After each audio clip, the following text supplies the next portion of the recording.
계속해서 영적 레이더 악의 공격은 어떻게 시작되는가 파트 1에 대한 얘기를 하고 있습니다. 그래서 불화살의 정치와 목표, 우리의 생각, 감정, 의지 안에 악한 형상을 집어넣는 것이 사단의 목표인 것이고, 그래서 우리가 우리 안에 들어오는 수많은 생각, 감정, 의지를 나의 것이라고 인정한 결과로 매 순간 우리가 힘들고 어려운 삶을 살아가고 있죠. 오늘은 완전한 진리를 배웠음에도 자꾸 미끄러지는 이유, 우리가 온전한 진리를 배우는데도 왜 계속해서 쓰러지고 계속해서 어둠이 나오고 내 분노를 참지 못하고 수많은 악에게 넘어집니까? 옛습관에 넘어집니까? 그것이 바로 이러한 이유라고 했죠. 첫 번째가 뭐예요? 같이 읽어볼까요? 1번, 내가 하는 판단은 정당한 판단, 당연한 것이라는 화전에 속임당해왔기 때문이다.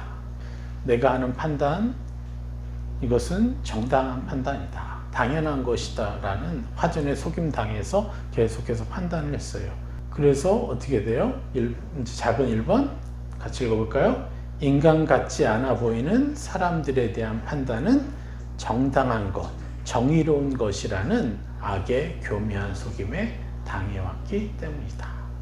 그리고 두 번째가 자기 자신에 대한 끝없는 쉼없는 정죄감에 속아왔기 때문이다.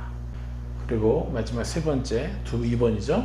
달란트의 차이와 하늘의 공평에 대한 무지 때문에 우리가 계속해서 우리도 속은 채 계속해서 판단의 죄를 짓고 있는 거예요. 그러니까 판단의 죄를 짓고 있으니까 어떻게 돼요? 내 안에 성령의 빛이 계속 차야 되고 성령의 물이 계속 차 있어야 되는데 기름 부음이 계속해서 새어나가는 거죠. 그래서 오늘 너무 엄청난 기름 부음이 느낀 것 같았는데 내일 더 채워져야 되잖아요. 근데 내일 가면 또 메말라 있어. 그런 이유가 이러한 교묘한 악의 공격에 우리가 속아왔기 때문이라는 거예요. 그래서 지난주에 막바지에 그 얘기를 했죠. 인간 같지 않아 보이는 사람들에 대한 판단은 정당한 것이라는 악의 교묘한 속임에 당한 것, 그 부분을 좀 얘기를 했습니다. 오늘은 나의 판단은 정의로운 것이라고 오해하게 만드는 악의 속임에 대해서 더 깊이 나눠보도록 하겠습니다. 그래서 우리가 요 작은 1번 오늘 하고 다음 주엔 작은 2번, 또 달란트 차이와 하늘의 공평에 대한 부분을 좀 더 깊이 다루려고 합니다. 이게 돼야 여러분이 더 행복할 것 같아요.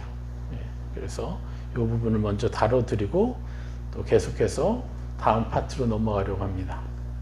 내가 하는 판단은 정당한 판단, 당연한 것이다 라고 화전은 계속해서 속삭입니다. 인간 같지 않아 보이는 사람들에 대한 판단은 정당한 것이다, 그리고 정의로운 것이다. 이것에 우리가 계속해서 속아왔다는 거예요. 그래서 정당한 판단, 정의로운 판단이라는 교묘한 악의 덫에 걸려서 살아가는 수많은 그리스도인들이 있어요. 저부터도 이것에서 100% 자유롭다고 할 수 없어요. 감사한 것은 이것을 알고 내가 판단해놓고 다시 새 사람을 입혀주는 축복으로 돌아갈 수 있는 것이 너무 감사하죠.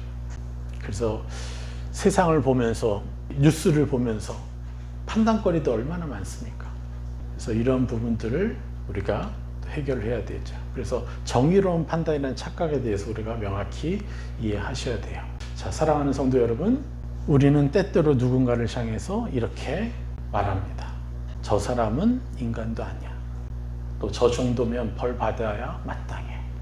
특히 끔찍한 범죄를 접할 때, 예컨대 아동학대, 성범죄, 요즘은 성범죄도 그냥 성범죄가 아니라 아동성범죄, 살인, 이런 것을 저지르는 사람들을 보면 우리는 분노하며 정죄하죠. 그런데 여러분, 우리는 깊이 생각해 볼 필요가 있어요. 그렇게 정의감에 불타올라서 어떻게 저런 인간들이 다 있어 하지만 그 마음속에, 우리의 그 마음속에 정의감인 것 같지만 그 정의감 뒤에 있는 깊은 속을 들여다보면 나는 저런 죄인은 아니야 라는 교묘한 자기의가 숨어 있을 수 있어요. 그럼 이걸 분별하셔야 돼요. 그렇다는 증거 뭔지 아십니까? 내 안에 나는 저런 죄인은 아니야 라면서 교묘한 자기의가 숨어 있다는 그 증거가 뭔지 아세요? 그것은 바로 그 죄만을 미워하는 게 아니라 죄를 뛰어넘어 그 사람까지 미워한다는 거예요. 그게 증거예요. 나는 저런 죄인은 아니야 라는 내 정의로운 판단을 넘어서서 나는 저런 죄인은 아니야 라고 말하는 그것에 집중한 결과가 죄인을 품지 못하고 죄인까지 미워해버리는 거예요. 우리는 죄만을 미워해야 돼요. 죄인을 미워해서는 안 되는 거예요. 왜요? 왜 그렇죠? 예수님이 그 죄인을 위해서 돌아가셨기 때문에, 그를 위해서 헌신하셨기 때문에. 예수님은 우리의 죄를 죽이러 오셨지 우리를 죽이러 오신 게 아니잖아요. 그래서 죄를 미워하는 것을 넘어서 죄인을 미워하는 것, 이것이 증거가 되는 거예요. 내가 나의 의만을 중점적으로 생각하는 거예요. 그 영혼의 어떠함에 관심 있는 게 아니라 나의 의로움, 나의 의인됨을 강조하려고 하는. 그래서 죄를 미워하는 것을 넘어서 죄인을 미워하는 그런 일들이 일상에서 일어나는 거예요. 그래서 죄인을 미워할 때 우리는 심각하게 타격을 받습니다. 어둠이 들어와서 내 생각, 내 감정, 내 의지를 컨트롤할 수 있는 여지를, 그 권세를 내어주는 일들이 일어나게 되는 거예요. 그때부터. 그래서 죄를 미워하는 것에 우리는 멈추지 않고 죄인을 미워하는 마음을 품고 그 미움을 표출하는 일들이 잦았던 것이에요. 죄인을 통해 자신의 의로움을 확인하고 싶은 마음, 이것이 우리 안에 도사리고 있는 것입니다. 이것을 잘 파악해야 돼요. 이 교묘한 악의 속임이에요. 고차원적인 악의 속임이에요. 그러니까 내가 하나님의 합당한 생각을 하지 못하고 있다는 걸 내가 느끼고 있기 때문에 나는 계속 그렇게 미워하면서 또 내 안에 또 정죄감을 가지고 있는 거예요. 내 자신이 하나님 앞에 합당하지 못하구나 라고 또 나를 또 정죄하게 만들어요. 그 결과로. 그러니까 하나님을 찾기보다는 자꾸 활동을 해요. 다른 헌신을 해요. 하나님과 깊이 만나서 그분과 데이트를 해야 되는데 그냥 종교 활동을 해버리는 거예요. 자기 의를 쌓는 증거를 만드는. 너무 안타깝죠.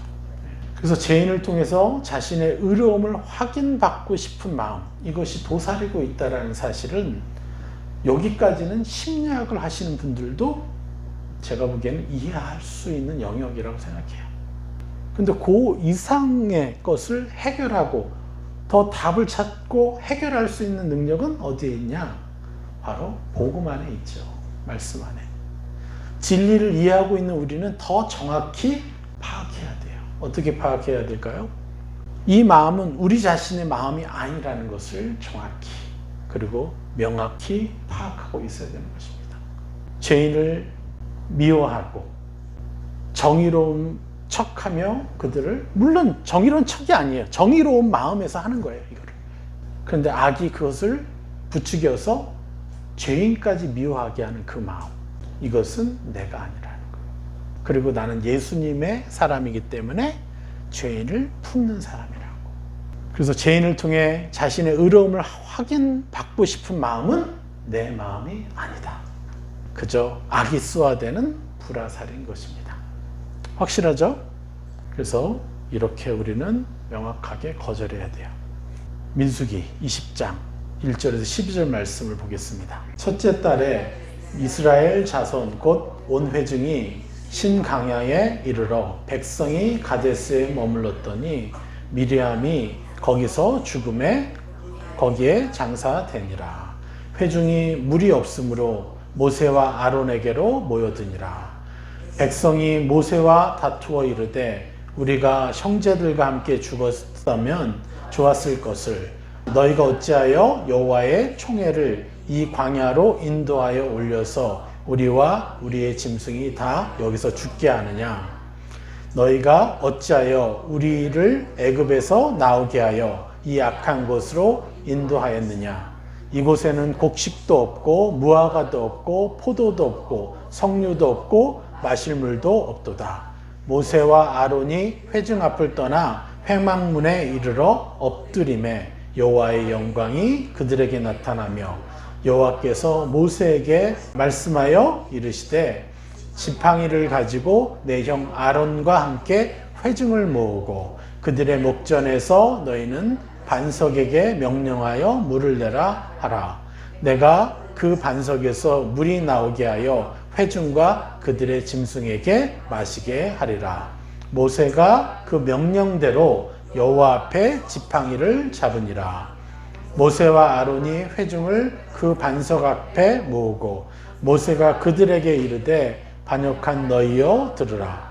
우리가 너희를 위하여 이 반석에서 물을 내랴 하고 모세가 그의 손을 들어 그의 지팡이로 반석을 2번 치니 물이 많이 쏟아 나오므로 회중과 그들의 짐승이 마시니라.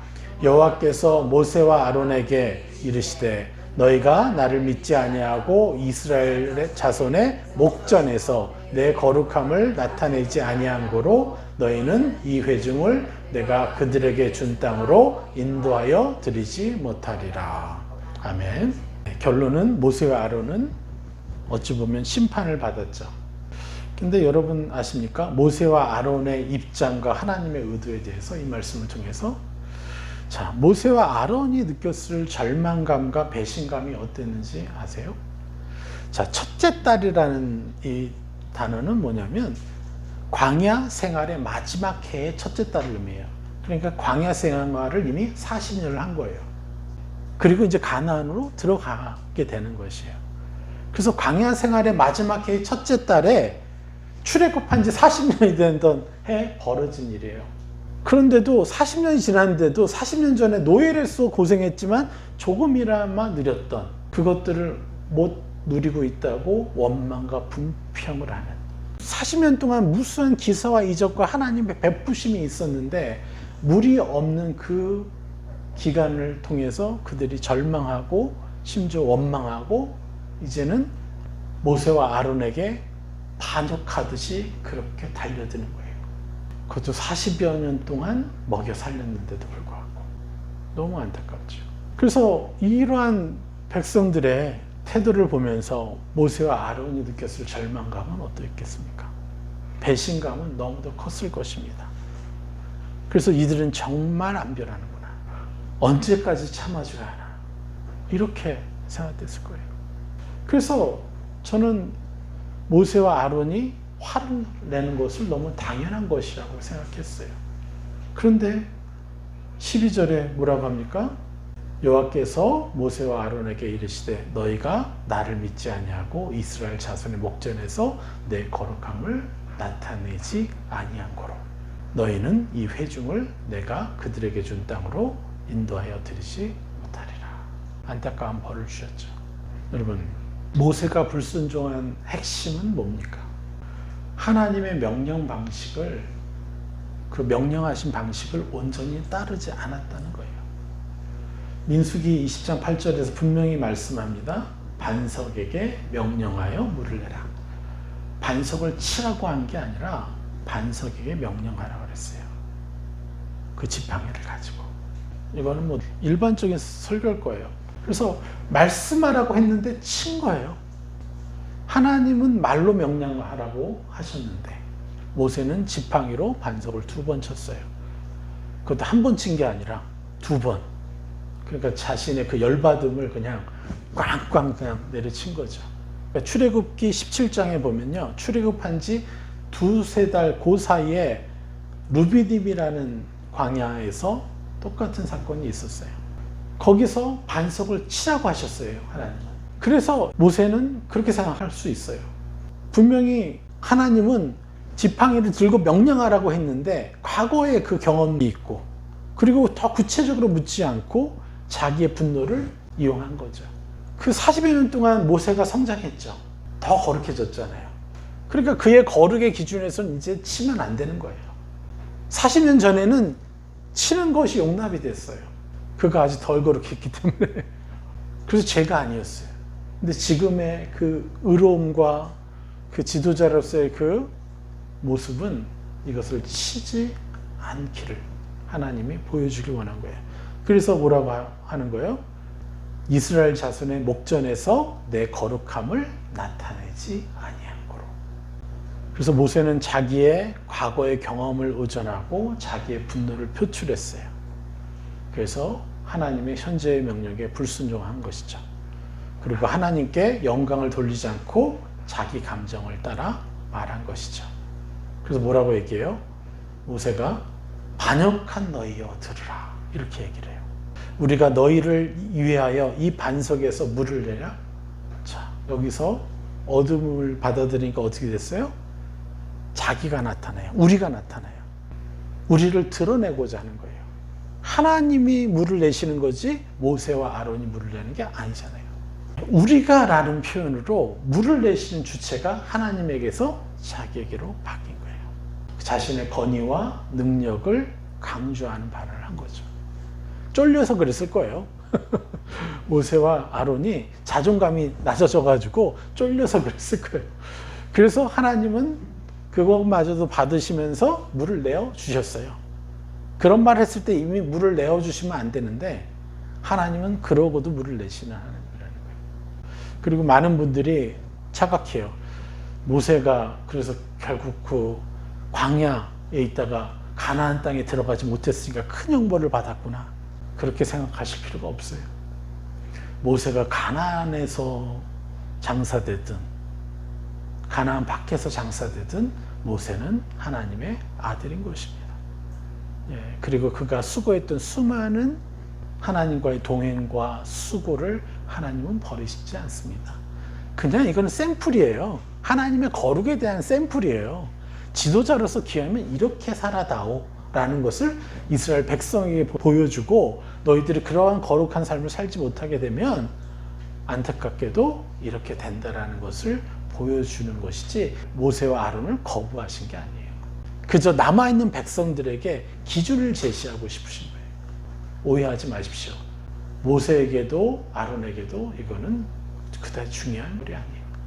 백성에게 기준을 제시하는 거예요, 그냥. 그래서 우리가 좀 생각해 봐야 돼요. 많은 사람들이 이렇게 각자의 상황에서 너무 억울하고 분한 일들이 많아요. 그 억울하고 분한 일이 너무 심각해서 이 정의감에 불타올라서 그들을 혐오하고 미워하는 일까지도 생겨요. 그렇다면 여러분이 생각하는 사람이라면 최소한 이 정도는 해줘야지, 이것에 대한 기준, 그 기준을 넘어선 사람들에 대해서 여러분은 어떻게 대처하고 계십니까? 여러분 각자가 기준이 있어요. 사람이라면 이 정도 해줘야 되는 거 아니야? 참아도 그래도 이거는 아니지라는, 그것으로 하여금 여러분들에게 정의감이라는 그 화전을 쏴서 당당하고 정당하게 사람을 미워하고 혐오하게 만들어서 우리 안에 어둠이 생겼을 때, 미움과 혐오와 판단이라는 어둠이 생겼을 때 어둠은 들어와서 우리를 확 장악해버리는 거예요. 뉴스만 틀어도 얼마나 많은 일들이 일어나요. 그들을 향해서 우리는 저 영혼을 위해서 우리가 새 사람을 입혀줍니까? 아니, 어떻게 저런 인간이 다 있지? 혐오합니까? 혐오하는 일들이 너무 당연시 여겨왔다는 거예요.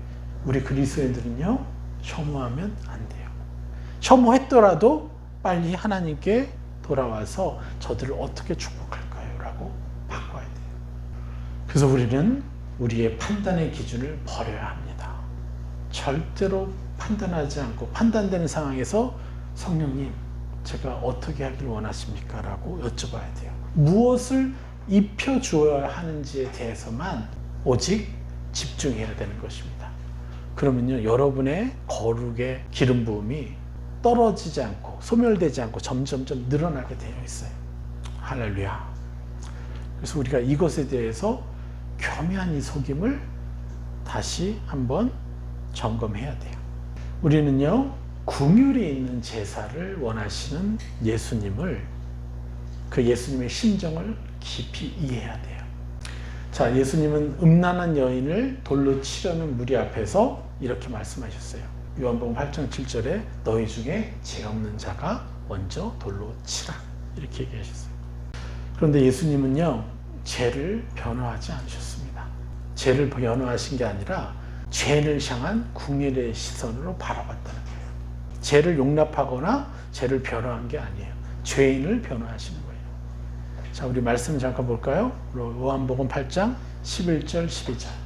예수께서 이르시되 나도 너를 정죄하지 아니하노니 가서 다시는 죄를 범하지 말라 하시니라. 12절. 예수께서 또 말씀하여 이르시되 나는 세상의 빛이니 나를 따르는 자는 어둠에 다니지 아니하고 생명의 빛을 얻으리라. 죄를 범하지 않도록 하기 위하여 예수님이 또 그 여인에게 이르신 게 뭐예요? 나는 세상의 빛이니 나를 따르는 자는 어둠에 다니지 아니하고 생명의 빛을 얻으리라. 그러니까 그 여인은 예수의 제자가 된 거예요. 나는 세상의 빛이니 나를 따르는 자. 그러니까 예수를 따르는 자예요. 근데 많은 사람이 예수를 따르는 일을 엄청난 거룩의 삶이요, 거룩한 일을 해내야 되고 의로운 삶을 살아야 된다고 생각하는 거예요. 예수님은 그렇게 말하지 않습니다. 나를 따르라는 거예요. 그냥 힘들 때 내게 와서 너의 힘듦을 얘기하고 어려운 마음을 얘기하고 그리고 교제하면서 그것이 위로받고 자존감이 세워질 때 저절로 거룩해지는 거예요. 의로운 행위를 해. 그게 나를 따르라는 뜻이 아니라는 거죠. 맞습니까? 우리는 스스로 의로운 일을 할 수 없는 자임을 인정해야 돼요. 그저 빛 가운데 나의 모든 생각, 감정, 악에 쏘아대는 화전들을 가지고 그 빛 가운데로 들어가야 돼요. 그래서 그곳에서 위로받고 또 그들을 축복하는 삶을 살 수가 있게 되는 것이죠. 그런데 그 여인에게 돌을 들어서 던지려고 했던 그 사람들은 어떻게 했어요? 분명히 예수님이 얘기했잖아요. 너 중에 죄 없는 자가 먼저 돌로 치라. 그러고 나니까 무슨 일이 일어났어요? 그래도 돌을 안 내려놓으니까 예수님이 뭐라고 하세요? 땅에다가 뭘 썼죠? 땅에다 뭘 썼겠어요? 한국식으로 말하면 이름은 쓰지 않아요. 저 물레과 방앗간 뒤에서 맨날 몇 시 음행. 그 앞에 서 있는 사람은 자기 죄야. 그들의 죄를 일일이 하나씩 쓰는 거예요. 누구라고 말은 안 해. 근데 죄 지은 사람은 아는 거예요. 비로소 자기 죄가 드러나니까 돌을 내려놓는 거예요. 밝혀지는 거죠.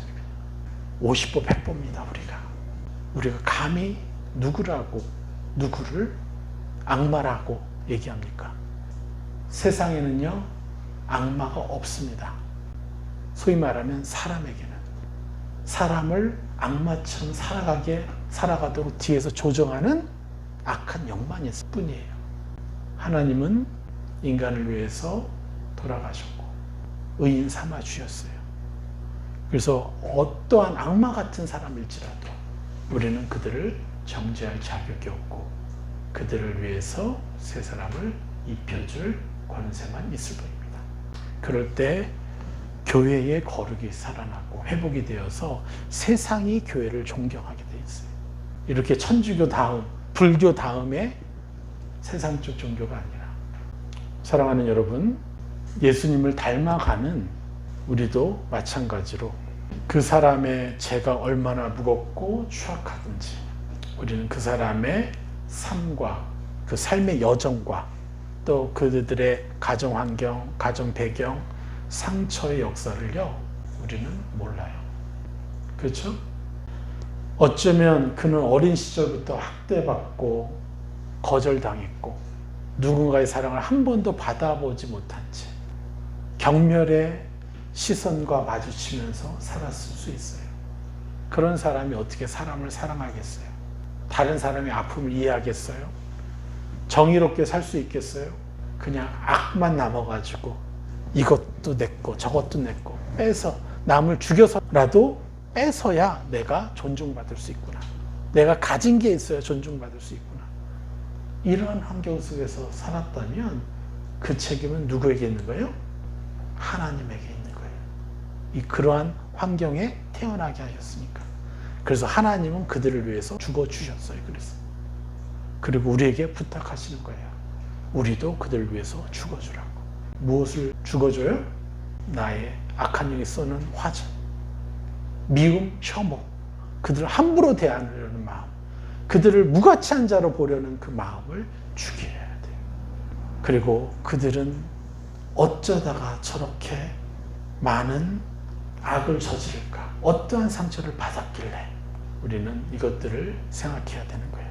특별히 여러분들이 받은 상처는요, 여러분의 부모님이 받으신 상처와 비교 불가하다는 것을 이해하셔야 돼요. 여러분이 열의 상처를 받고 자랐어요? 여러분의 부모는 100, 1000 이상의 상처를 받고 자랐어요. 그래서 여러분의 부모님이 변화되지 않고 한계적인 신앙생활을 하는 이유도 그럴 것입니다.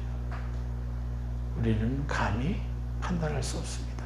예수님을 닮아가야 하는 우리는요, 그렇게 예수님처럼 사람을 바라봐 줄 수 있어야 돼요. 마태복음 12장 7절 말씀 보겠습니다. 나는 긍휼을 원하고 제사를 원하지 아니하노라 하신 뜻을 알았다면 무지한 자를 정죄하지 아니하였으리라. 예수님은 무엇을 원해요? 긍휼을 원하십니다. 제사가 아니라 긍휼을 원하시는 거예요. 그것을 알았다면요, 우리는요, 내 마음에 들지 않는 사람을 죄인 취급할 수 없게 되는 거예요. 우리가 왜 사람들을 죄인 취급해요? 최소한 내 마음속에서 수많은 사람들 죄인 취급하거든요. 그러니까 내가 죄인 취급하니까 그게 뭐가 돼요? 고스란히 죄가 되는 거잖아요. 내가 저지른. 그러니까 죄가 내 안에 있으니까 어둠이 내 안에 들어올 수가 있는 거잖아요. 그래서 나의 생각을 장악하기 시작하고, 그래서 이상한 생각들, 막 이상한 공상들을 마음껏 심어주고 그것을 느끼게 하고, 심지어 감정에다가 계속해서 얘기하고 또 의지를 꺾어버리고, 그래서 하나님께 나아가기보다는 세상 일을 하고 싶어 하고 세상을 즐기게 하려고 하고 또 죄를 짓게 하고, 그것이 계속해서 다람쥐 바퀴 돌듯 돌아가는 것입니다. 그래서 우리가 무지한 자를 죄인 취급할 때 그렇게 되는 거예요. 우리는 누가 통하면서도 우리는 그 사람을 죄인으로 만들어 버릴 때가 있죠. 얼마나 안타깝습니까? 자기 기준으로 남을 판단함으로 무지한 자를 정죄하는 죄를 너무 많이 지어왔습니다. 어쩌면 숨쉬듯 지어왔어요. 이것을 막지 못했기 때문에 교회의 거룩이 이렇게 무너져 버린 거예요. 더 찬란한 예수 그리스도의 형상을 닮아가는 그 삶으로 나아가다가 미끄러져 버리는 거예요. 그래서 우리가 이 일을 보여줘야 돼요, 세상에. 수많은 교회에게 이게 진리적인 삶이라는 것, 예수 그리스도를 닮아가는 삶이 가능하다라는 것을 보여줘야 돼요. 그래서 우리의 습관에 남아있는 예전의 어떤 죄, 남들을 판단하고 뒷담화해서 그를 문제 있는 사람으로 만드는 것, 그게 무지한 자를 죄인으로 만드는 거예요. 오히려 우리는 그 사람이 어떤 상처를 받았길래 저럴까? 라고 그들에게 함께 안타까워하면서 우리 축복해주자, 우리 기도해주자, 이렇게 해야 된다는 것이죠. 우리 교회가 뭐가 좋아요? 뒷담화가 없잖아요. 누구에 대해서. 왜 그래요? 뒷담화하는 건 자기가 누워서 그냥 침 뱉는 격이 되는 것이니까. 이런 죄들 때문에 하나님을 못 느끼게 되는 것입니다. 하나님 형상을 입는 것보다는 자신이 세운 율법, 어떤 희생, 헌신, 재물, 이것 하나님 앞에 바치면서 자기의 의로움을 지키려고 한다는 거예요. 그래서 우리는 긍휼이 있는 제사, 긍휼의 바탕 위에 세워진 제사를 드려야 돼요. 그래서 하나님을 위해서 긍휼이 충만한 바탕 위에서 하나님을 위해서 헌신하면 얼마나 더 아름답겠어요. 하나님께 제물을 바치면 얼마나 더 아름답게 쓰이겠어요. 또 하나님을 위해서 또 희생한다면 얼마나 더 멋진 열매들이 나오겠습니까? 그래서 우리는 긍휼이 있는 제사를 드려야 됩니다. 또 마태복음 9장 13절도 읽어봅시다.